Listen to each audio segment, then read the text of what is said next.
Greetings, Dragonball fans, and welcome to part 4 of Jehovah Ras Taffy's suggested What If Chi-Chi Was World Champion, where, at her request, some of the Z-Fighters take part in the 24th World Martial Arts Tournament. Barely a week before the foretold mechanical menaces were due to show up, and against all odds, Chi-Chi comes out on top. In the last part, Vegeta took his rival on, in full view of the assembled tournament participants, as well as the attending crowd. Not that they could see much, but what they did see, eventually, was Goku falling down, clutching at his chest in pain, as the efforts he was going to in his rematch managed to hit all the same notes that Android 19 would some 5 days later. Discarded by the somewhat miffed Vegeta, Goku was taken home where he recovered in the usual time frame once he had his grape juice, and then they went to meet those menacing machines that strange trio from Parts Unknown had warned them about. Initially finding nothing, Vegeta's arrival, and some unwanted social media posts tagging them, led to the somewhat belated arrival of a now ecstatic old man. Feeling a little bit outclassed, number 20, Jiro's new body, made his escape before the then still fully powered future Trunks and Piccolo could get to him. And then when Bulma arrived, she made a guess at who created these monsters.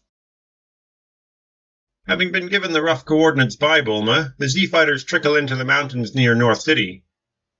Jiro then gets to play hide-and-seek for a bit, with none of the previous encounters. He has made some grave miscalculations, so wasn't in the mood to test any other conjectures until after he managed to get to his lab. He does so, seemingly unnoticed, and begrudgingly sets to work on the pods containing the only 2 remaining completed units. Things just were not going his way at all. He'd been so disappointed when his shiny new assistant, 19, had alerted him to things going on the TV. The 24th World Martial Arts Tournament was in full swing, and just who was front and center? Why, none other than the driving force behind his efforts for the past decade, not to mention the reason he'd decided on a new body. Well, physically new, if not aesthetically. He had considered a younger form, but testing out the face had proven a bit jarring in the mirror. Besides, what use had he for vanity, now that he was effectively immortal? But Son Goku was apparently not dead after all. It was strange. According to the medical records he'd managed to extract from Papaya Island's hospital, the man had been dying of heart failure. While it wasn't as satisfying as killing Son Goku himself, with that man effectively out of the picture, Jiro's attentions had shifted elsewhere. 19's questions about the yellow hair and aura had been worrying, but after checking his notes, it was probably just the predicted evolution of that red-auraed thing that they'd caught glimpses of back when those other beings had showed up to fight. Surely nothing his calculations couldn't have anticipated. And while 19 had recently paid the price for that, his underlying calculations should still be accurate. So, loath as he was to activate them, 17 and 18 should be more than a match for whatever advancements that strange, unknown boy and the Namekian had made.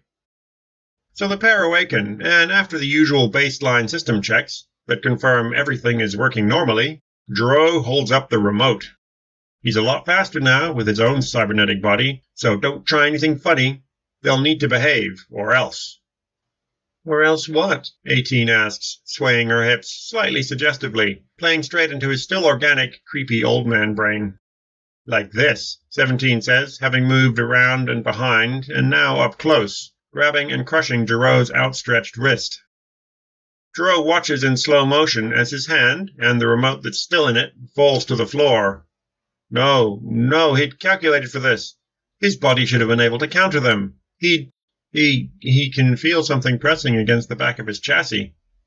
Before his organic mind can finish reading the pressure sensor data, he hears a crunching sound and sees something below him. Well, not below him, but below his line of sight. A hand where no hand should be. He turns to look at 18, who is still smiling slightly, but with no hint of seduction. Then around at 17, who he now knows is behind him. Then the warning signals start firing off in his mind. Breach in this, disconnected from that, main power offline, backups failing, shutdown imminent. How? How had he miscalculated this? Wait, his organic brain. Damn it, of course. The fastest body in the universe is useless if it's attached to a slow, mushy, organic human brain. 17 smiles down at Jiro's inactive form and then kicks the head, detaching it from the body and sending it bouncing off of the giant metal door, which rings like a massive metal gong. With Jiro now out of the picture, they poke around the lab for a bit, until they find a pod labeled 16. Another one of Jiro's little experiments, huh? Well, let's see what poor soul he's got trapped in there, eh? The entrance to Jiro's lab creaks and cracks open, just in time for them to see 16 standing there, now staring straight back at Goku. Jiro himself is currently offline, having had his primary processor removed without the necessary tools, due care, or cleanliness. "Son Goku," 16 announces, "I am here to kill you." "What?" Goku asks. "But we came here." "No matter. You are here, and I am here to kill you." "Oh man," 17 says, looking just a bit upset by this turn of events. "I wanted to chase him down." 18 suggests that they could maybe just let him go, and then in a couple of days they can chase him down again, and 17 considers it for a moment, but doesn't think it would work. Just takes the joy out of it, you know? 16, however, has nothing to consider. "No, I will kill Son Goku now," he says, and lunges after the Saiyan. "Fine," 17 says, after 16 has already charged headfirst into Goku. "Whatever, buddy."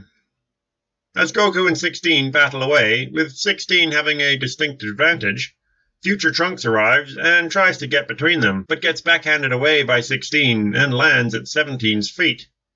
Caught in the spotlight for a moment, 17 tells his slightly terrified little friend not to interfere. They'll be done soon, and then we can all have some fun. The other lady, who none of them know the name of yet, calls after him in a rather shaky voice, having seen 17 and 18, and the somewhat bedraggled Vegeta finally hears the boy's name. Trunks. Now wait just a goddamn second. As that revelation hits Vegeta, Gohan tears his eyes away from the fight at the sound of her voice. "You," he says. "You're her." Future Videl is kind of ignoring him, though, staring instead at 17 and 18, the scene from her father's back room at the old Satan Castle dojo, playing over and over in her head. "You're Videl." Hearing her name, then realizing where and when she is, she glances at who called to her, and then can only laugh a bit nervously when she sees that it was Gohan. "Oh, hey Gohan. Sorry I stalked you." "Stalked me? What?" She doesn't answer, though, as she's back to staring at 17 and 18, only now with glances up at 16. There's another one. There was never anything like this in their time. And then no one showed up near South City. And then those two other ones? This doesn't make any sense at all. And why aren't the cyborg ones, attacking? They're just sort of standing there, looking almost bored. The musings are interrupted by Vegeta's attempt to interrupt 16 and Goku. This time, though, 18 is there to stop him. Telling him to wait your turn does not give him pause, though, despite his current state. "So, the lady wants to throw down, huh? Well, that other machine thing is in pieces, so she can join him for all he cares." An easily broken arm later, and Vegeta is left kneeling there, considering his options, as the woman just brushes her barely ruffled hair out of her face. Oh, if only he'd manned up and asked for a senzu from the resident bean daddy, Krillin. Behind her, Vegeta can see Goku's beaten and bloody, no longer Super Saiyan body on the ground, with 16 standing over it, seemingly completely at ease.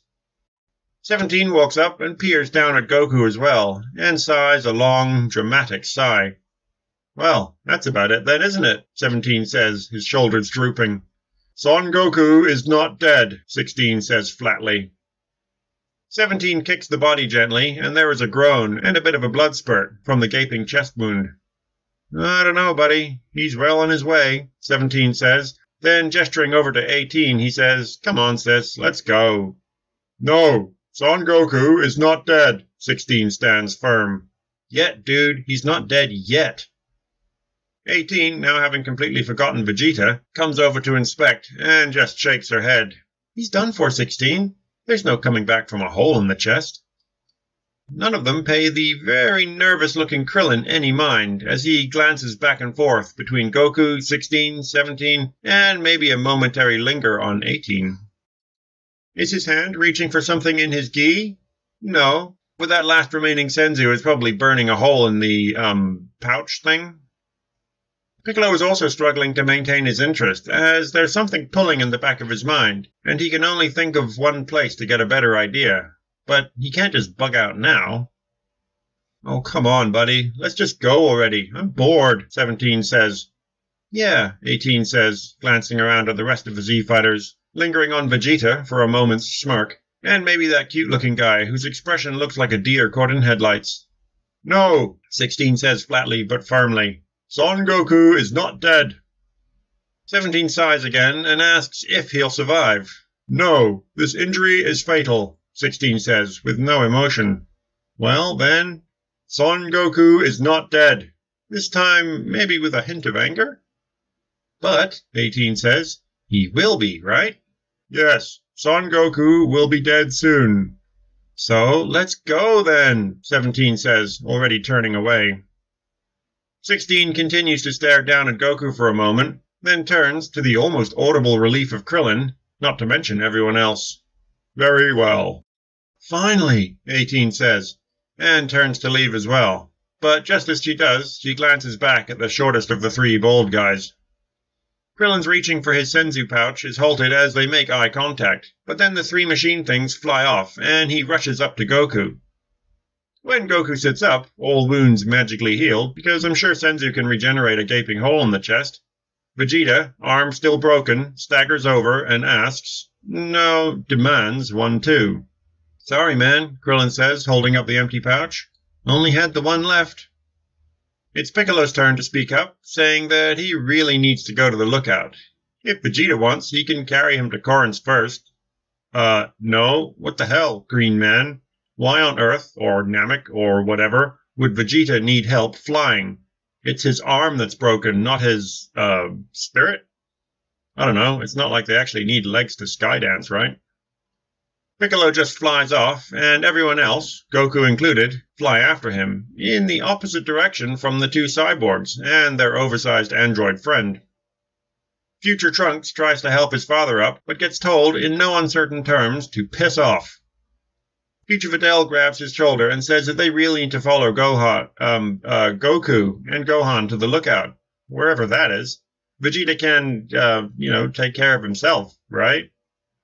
A few minutes after everyone has left and are now comfortably out of earshot, Vegeta's howl of rage and impotence at being beaten himself, not to mention the general lack of getting to beat Goku into the ground like that big yellow guy had, echoes through the mountaintops. After those echoes die down, he sighs and slowly starts to float up and off in their general direction as well, still clutching at his arm.